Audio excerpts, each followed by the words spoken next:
बिस्मिल्लाहिर्रहमानिर्रहीम।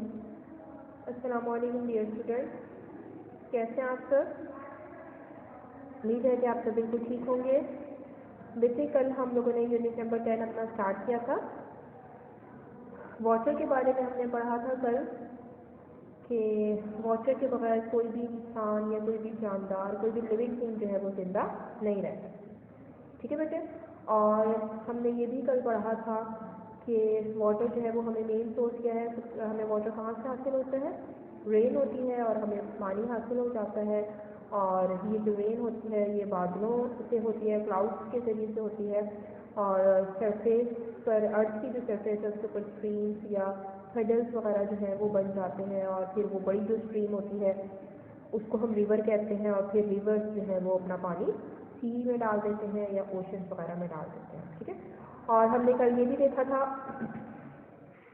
कि जब ये पानी जो है वो मट्टी के ऊपर से गुजर कर आता है तो मट्टी के अंदर से जितने भी इसके सॉल्ट्स वगैरह होते हैं उसको अपने साथ लेकर आता है। इसी वजह से सी वाटर क्या होता है, हमेशा सॉल्टी होता है, वो पीने के लायक नहीं होता। ठीक है बेटे।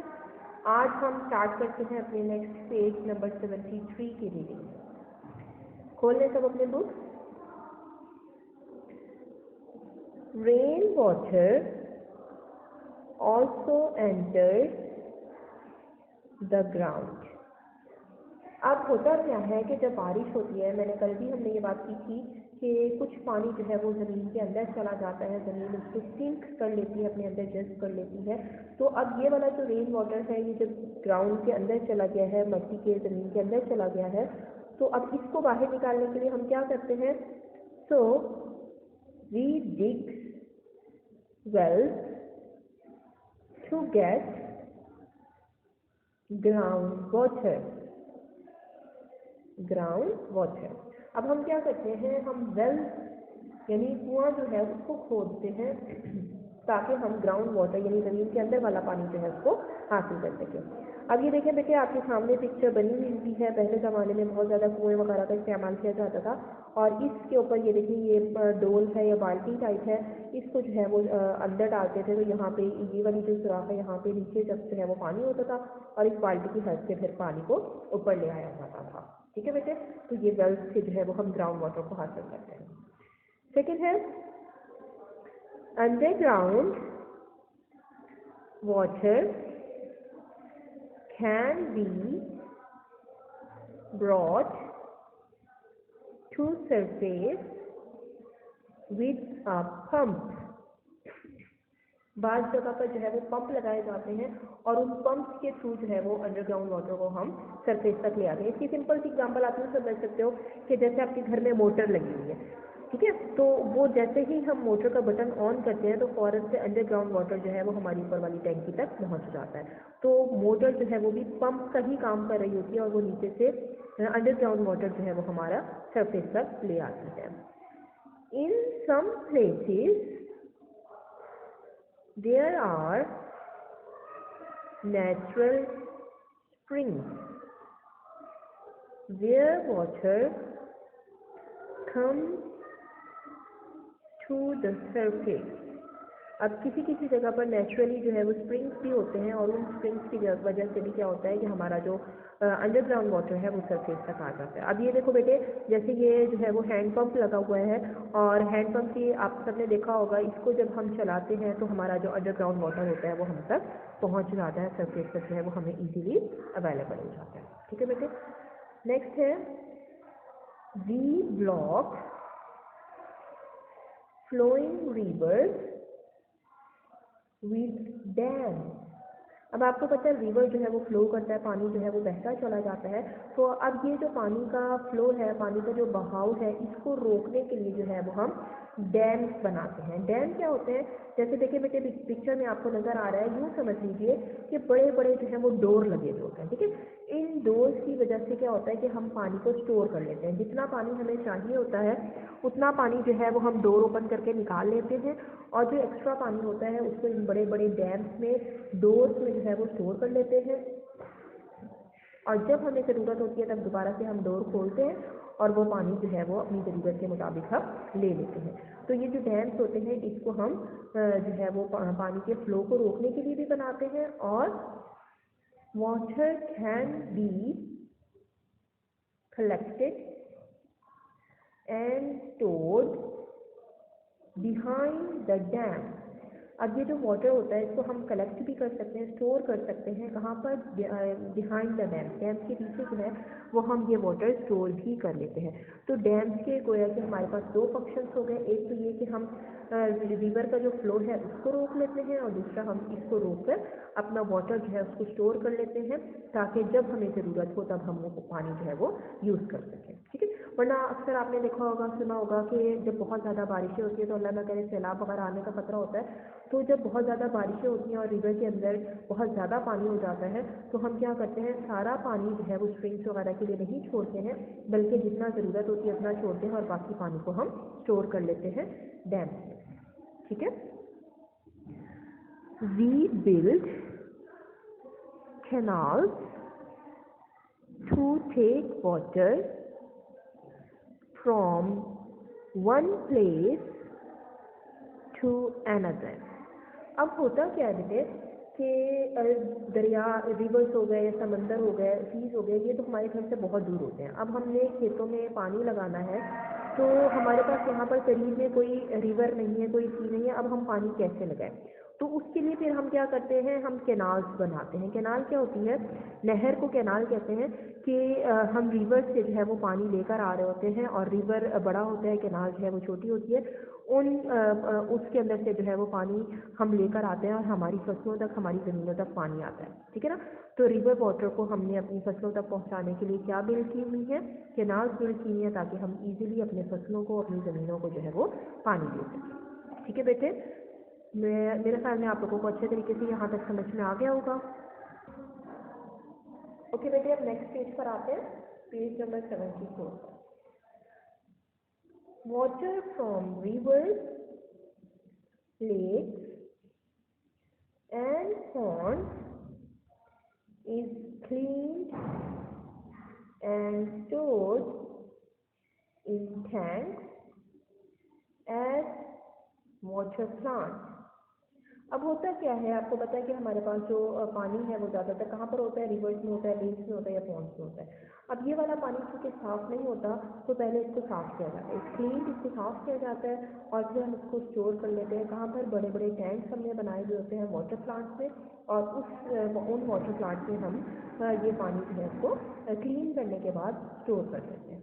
अब स्टोर करने के बाद क्या होता है, दिस स्टोर्ड वाटर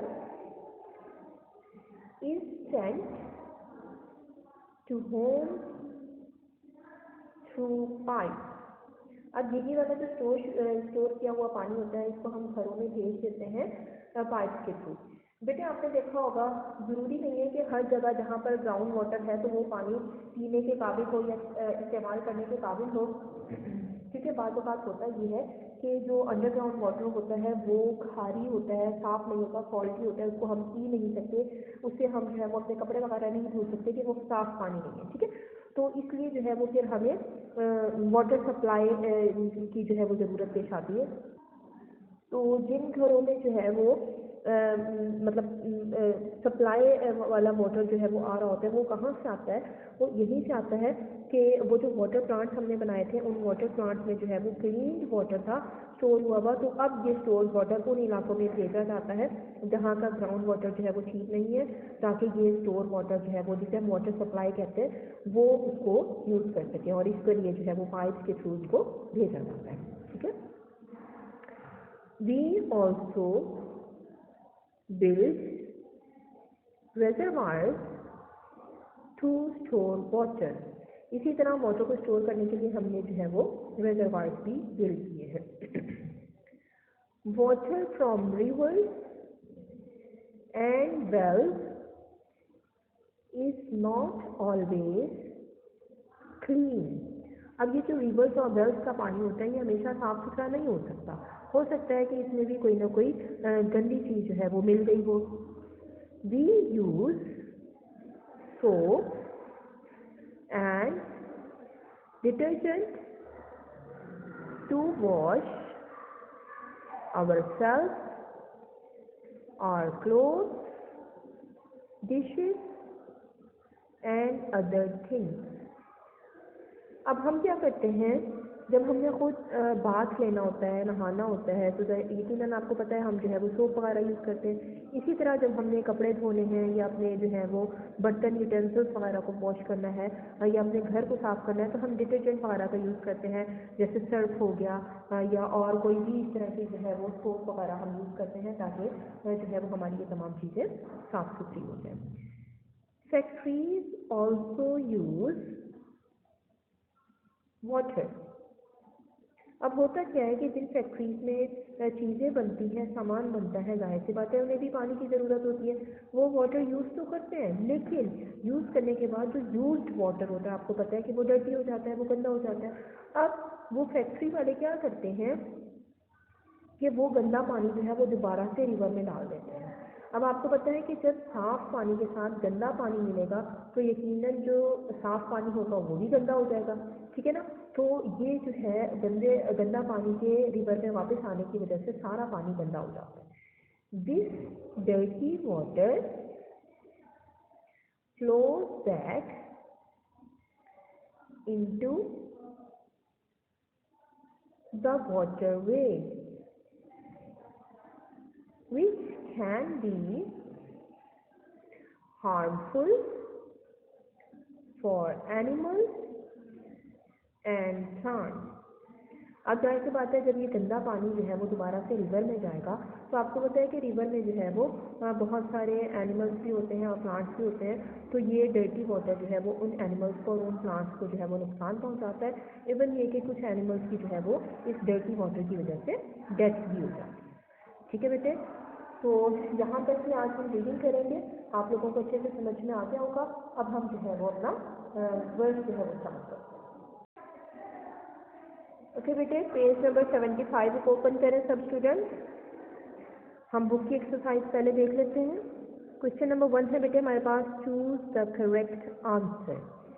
तो फर्स्ट है, which of the following is not a way to store water.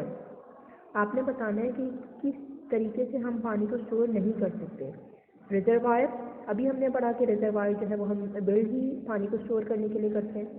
Paper bag, तो आमतौर पर हम पेपर बैग यूज़ करते हैं। बुकेट या बॉटल, अब आपको पता है बुकेट जो है इसमें भी पानी को जो है वो सेव किया जा सकता है, बॉटल में भी किया जा सकता है, रिजर्वायर में भी, लेकिन पेपर बैग जो है वो इसके लिए यूज़ नहीं हो सकता, इसलिए हम इसको टिक करेंगे। ठीक है बेटे।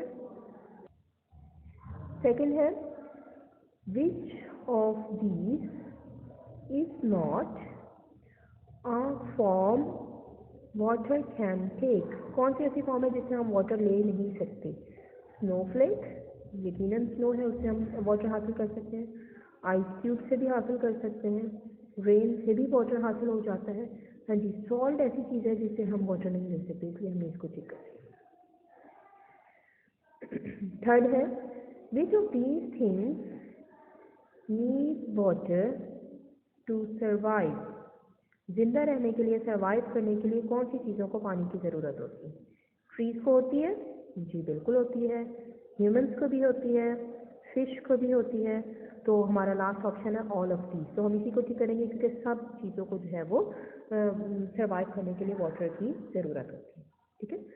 फोर्थ है, which one of these statement is correct.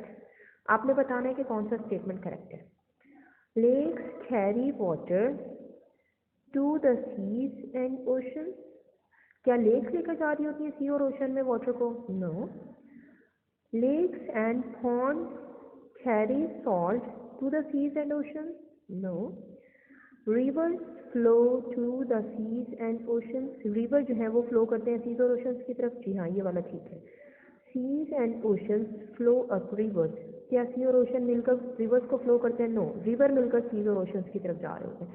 तो ये जो सी ऑप्शन है आपका, ये ठीक है, आपने इसको टिक कर दिया। लास्ट है बेटे, which of these is not a way to get water from underground. Underground water हासिल करने का कौन सा तरीका नहीं है? स्प्रिंग से हम अंडरग्राउंड वाटर हासिल कर सकते हैं? जी हाँ, हमने भी पढ़ा था। वेल से भी हम अंडरग्राउंड वाटर को हासिल करते हैं। पंप से भी हम अंडरग्राउंड वाटर को हासिल करते हैं। केनाल, केनाल जो है वो नहर है, इससे हम अंडरग्राउंड वाटर हासिल नहीं करते बल्कि रिवर्स से जो है वो पानी केनाल में आता है, तो इसलिए आप केनाल को टिक कर लेंगे। ठीक है बेटे। ओके जी, क्वेश्चन नंबर 2 है हमारे पास, choose the right word to complete the sentences. First है we block flowing rivers with dash. हम रिवर के फ्लो को किससे रोक सकते हैं? कैनाल से, डैम से या वेल से? हाँ जी बताइए। जी बिल्कुल, डैम जो है वो हम बनाते ही इसलिए ताकि रिवर के फ्लो को रोका जा सके, इसलिए हमने डैम को टिक करना है और आपने ब्लैंक में राइट भी कर देना है। ठीक है।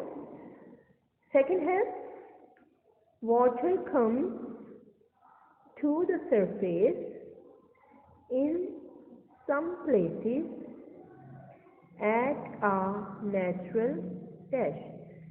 नेचुरली जो वाटर, अंडरग्राउंड वाटर जो सरफेस तक आ रहा है वो किसके थ्रू आ रहा है?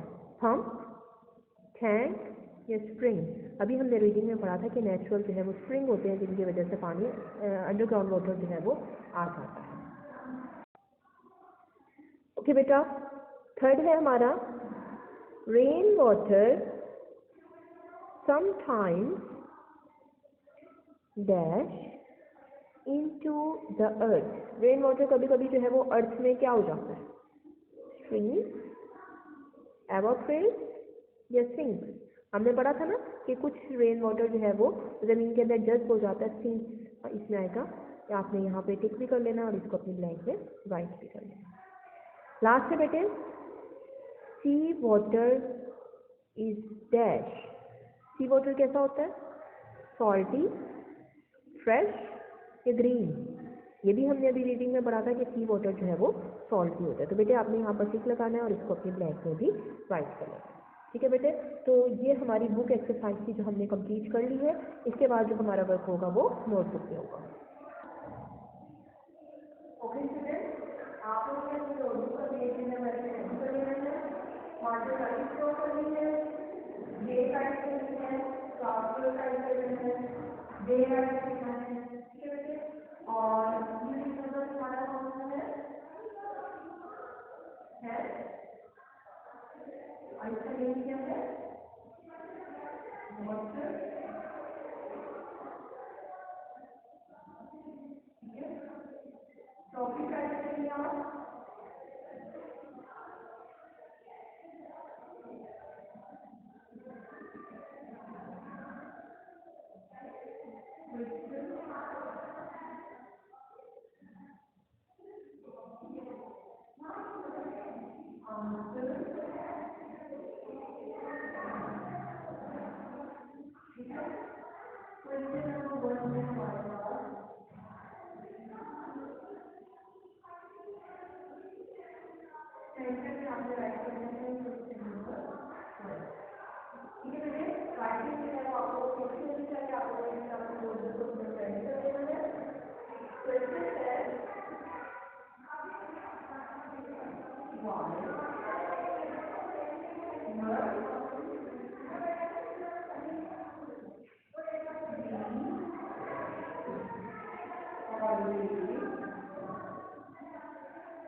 ठीक है बेटे।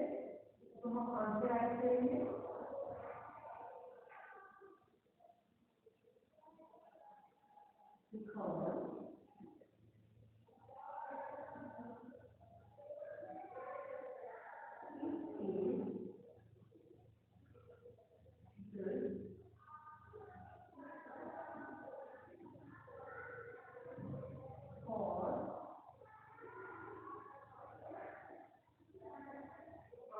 health.